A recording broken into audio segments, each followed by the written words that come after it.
में इस कदम को उठाया है। पार्टी द्वारा उठाया गया एक कदम जिसमें कि पूर्व मंत्री है, उनका मोबाइल पार्टी ने बंद करवा दिया है और सीधे तौर पर अब मोबाइल बंद करवाने को लेकर कई तरह की बातें सामने निकल कर आ रही है। पूर्व मंत्री है देव सिंह सयाम का मोबाइल अब बंद करवा दिया गया, पार्टी ने ये कदम उठाया है। तो मीडिया में बयानबाजी लगातार पूर्व मंत्री कर रहे थे, जिसके बाद पार्टी को एक कदम उठाना पड़ा और पार्टी ने इस कदम के चलते मोबाइल को बंद करवा दिया है। बयानबाजी की बात आ रही थी कि लगातार बयानबाजी कर रहे हैं और उस बयानबाजी के पार्टी को कोई नुकसान ना हो, जिसके चलते मोबाइल बंद करवा दिया गया।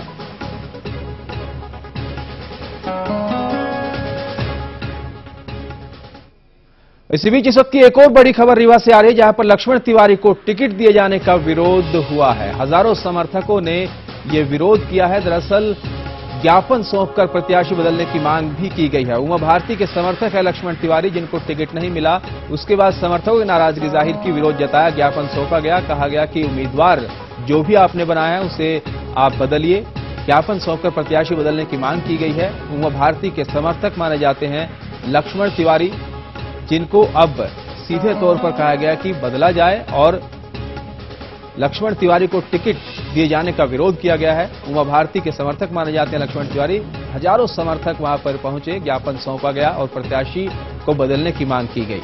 तो रीवा से लक्ष्मण तिवारी को टिकट दिया गया बीजेपी की तरफ से। इसके बाद हजारों समर्थकों ने वहां पर पहुंचकर हंगामा किया, विरोध किया और इसे बदलने की मांग की।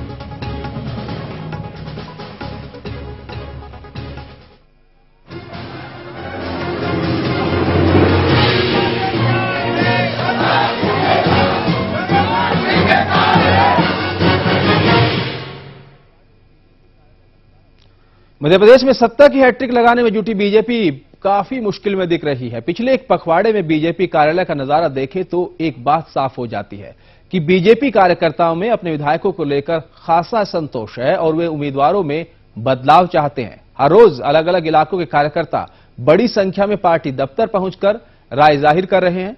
अब तक 20 से ज्यादा विधायकों के खिलाफ पार्टी कार्यालय में प्रदर्शन हो चुके हैं।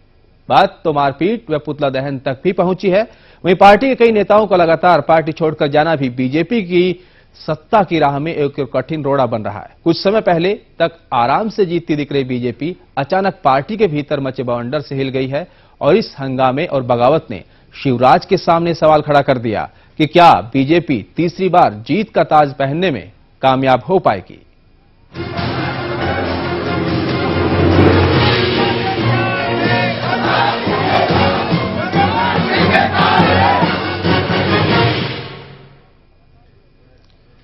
दरअसल मध्य प्रदेश और बीजेपी में बगावत के सुर बुलंद होते जा रहे हैं। टिकट बंटवारे के बाद कार्यकर्ताओं का लगातार विरोध देखा जा रहा है। आज भोपाल में एक बार फिर बीजेपी कार्यकर्ताओं ने जमकर हंगामा मचाया। बता दें, हम आपको भोपाल में बीजेपी कार्यालय पर विरोध की दो तस्वीरें दिखा रहे हैं। पहली तस्वीर में बीजेपी कार्यकर्ता सिवनी मालवा से वन मंत्री सरताज सिंह को टिकट दिए जाने से नाराज है और उनके खिलाफ प्रदर्शन कर रहे हैं। प्रदर्शनकारियों का आरोप है कि सरताज सिंह ने आज तक उनके क्षेत्र की किसी भी समस्या पर ध्यान नहीं दिया, जिसके चलते वो प्रत्याशियों के तौर पर उन्हें बिल्कुल बर्दाश्त नहीं कर सकते। कार्यकर्ताओं ने स्थानीय नेता के तौर पर योगेंद्र मडलोई को टिकट देने की मांग की है। ये दूसरी तस्वीर में बीजेपी कार्यकर्ता सीहोर से प्रत्याशी उषा सक्सेना के खिलाफ प्रदर्शन कर रहे हैं। कार्यकर्ता उषा की कार्यप्रणाली से भी काफी नाराज है और उनके बदले जसपाल सिंह अरोड़ा को टिकट दिए जाने की मांग कर रहे हैं। तो हंगामे की दो तस्वीरें, जहां पर सीधे तौर पर इस बात को लेकर बीजेपी कार्यकर्ता बाहर जुटे कि उन्हें टिकट के जो दावेदार हैं, जिनको टिकट दिया गया, जिनको प्रत्याशी बनाया गया है, वो नहीं चाहते कि वो प्रत्याशी रहे, बदलना चाहते हैं, जिसके चलते हंगामा हुआ है। हालांकि हैट्रिक का दावा लगातार बीजेपी कर रही है, लेकिन जिस तरह की तस्वीर सामने आ रही है निकलकर, विरोध जिस तरीके से हो रहा है प्रत्याशियों का, उससे सीधे तौर पर सवाल बीजेपी की हैट्रिक पर।